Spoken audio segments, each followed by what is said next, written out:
Hello everyone. Today I am going to solve one more question of July 2024. Question ये memory based है, कुछ student ने भेजा है तो मैं इसको ट्राई करता हूँ सॉल्व करने का। और आप देखेंगे कि मैंने इसको कितना इजी वे में सॉल्व किया है, वेरी शॉर्ट ट्रिक से मैंने इसको सॉल्व किया है। So what is the question is, as you can see here, which of the following quadratic form f x y z over r satisfy this condition. आपको ना बस ये कंडीशन, अगर इससे आप कुछ पता लगा पा रहे हैं, उसको समझ पा रहे हैं, तो आप इसको ईजिली सॉल्व कर लेंगे, बाकी इसमें कुछ है नहीं। F of A b c equal to zero, it means ये क्या कह रहा है। देखो, अगर ये कह रहा है कि ये जो क्वाड्रेटिक फॉर्म है जो इस कंडीशन को सेटिस्फाई करती है, मतलब इस फंक्शन को सेटिस्फाई करती है, मतलब वो फंक्शन की value of A B and C के ऊपर जीरो है, इसका मतलब जो मैट्रिक्स है हमारी या तो सेमी डेफिनेट है या इनडेफिनेट है।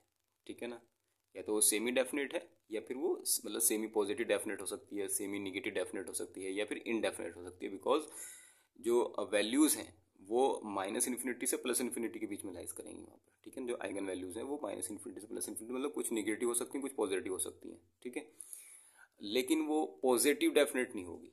ठीक है ना, सेमी पॉजिटिव डेफिनेट हो सकती है बिकॉज ये जीरो की वजह से यहाँ पे। ठीक है, तो ये चार ऑप्शन यहाँ पर गिवन थे और मैंने इसी को लिख भी दिया यहाँ पर कि ये जो फंक्शन है आपका f of A b c equal to zero imply करता है कि the quadratic form is semi definite और इनडेफिनेट। ठीक है, सेमी डेफिनेट मतलब वो पॉजिटिव सेमी डेफिनेट भी हो सकती है, वो निगेटिव सेमी डेफिनेट भी हो सकती है। ठीक है ना, ये आप ध्यान रखना है, दोनों ही हो सकती है। ठीक है, क्योंकि जीरो आ गया है उसमें, मतलब रेंज जो है वो माइनस इन्फिनिटी से प्लस इन्फिनिटी तक के बीच में हो गई है। अगर ये स्ट्रिक्टली ग्रेटर देन जीरो होता है इसका मतलब वो पॉजिटिव डेफिनेट होता।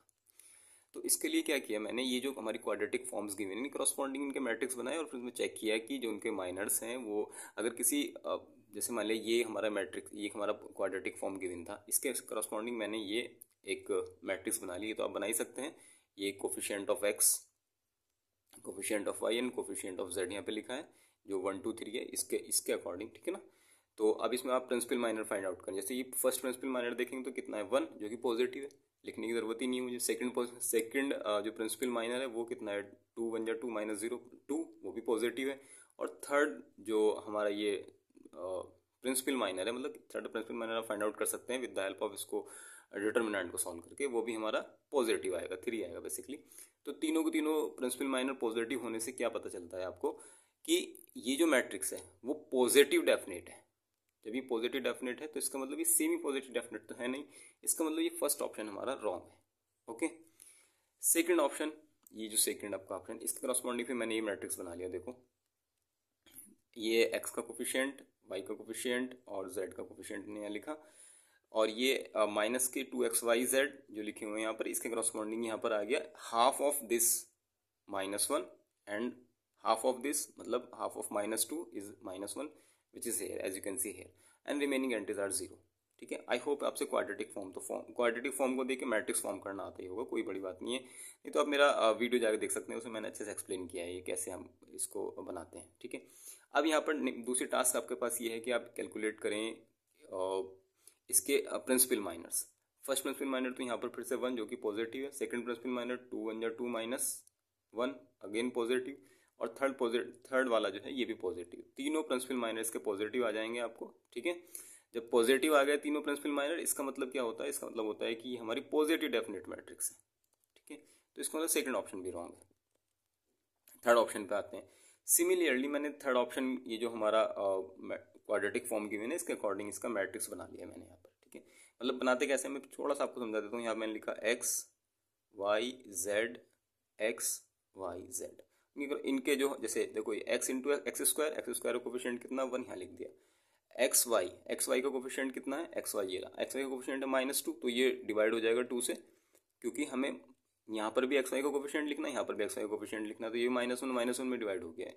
सिमिलरली ये एक्स जेड का कोफिशिएंट यहाँ पर कहीं नहीं, तो 0 हो गया। ओके, सिमिलरली नेक्स्ट ये एंट्री इसी तरह से आ जाएगी। तो सारी एंट्रीज हमने इस क्वाड्रेटिक फॉर्म को देख के ये मैट्रिक्स फॉर्म किया है। अब हम फाइंड आउट करेंगे इनके माइनर्स।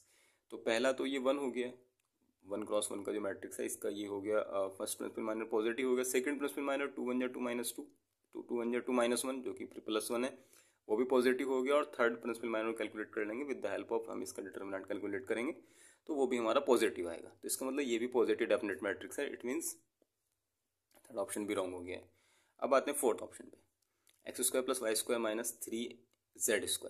देखो मैंने फिर से इसे करस्पॉन्डिंग के मैट्रिक्स फॉर्म कर दिए यहाँ पर, और मैट्रिक्स बनाने के बाद first principal minor 0, second principal minor first principal minor 1 which is positive, second principal minor which again 1 which is positive, and third principal minor को जब आप फाइंड आउट करेंगे तो ये आ जाएगा -3। इसका मतलब ये निगेटिव है, मतलब दो तो हमारे पॉजिटिव आ गए, एक निगेटिव आ गया। बस इसी निगेटिव आने से पता चल रहा है कि हमारी जो मैट्रिक्स है ये इनडेफिनेट है, मतलब इसकी रेंज जो है -∞ से +∞ है, ना कि सिर्फ पॉजिटिव। ओके, तो इस मीन्स ये वाला जो है, ये इससे पता लग रहा है कि हमारा ये जो मैट्रिक्स है ये हमारा इनडेफिनेट मैट्रिक्स है, सॉरी इसकी जो क्वाड्रेटिक फॉर्म है। तो हमें यही से पता करना था, यहाँ से पता लग गया था कि ये तो सेमी डेफिनेट होगा या इनडेफिनेट होगा।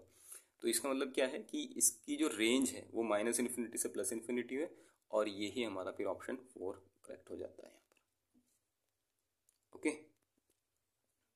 बाकी सारे पॉजिटिव आए, सिर्फ एक में एक निगेटिव वैल्यू आने से पता चल रहा है कि ये हमारा इनडेफिनेट है। मैंने यहाँ पहले आपको लिख दिया है कि इनडेफिनेट के लिए क्या क्या कंडीशन हो सकती है। ठीक है, तो ये क्वाड्रेटिक फॉर्म हमारी इनडेफिनेट है, बाकी सारी पॉजिटिव डेफिनेट है।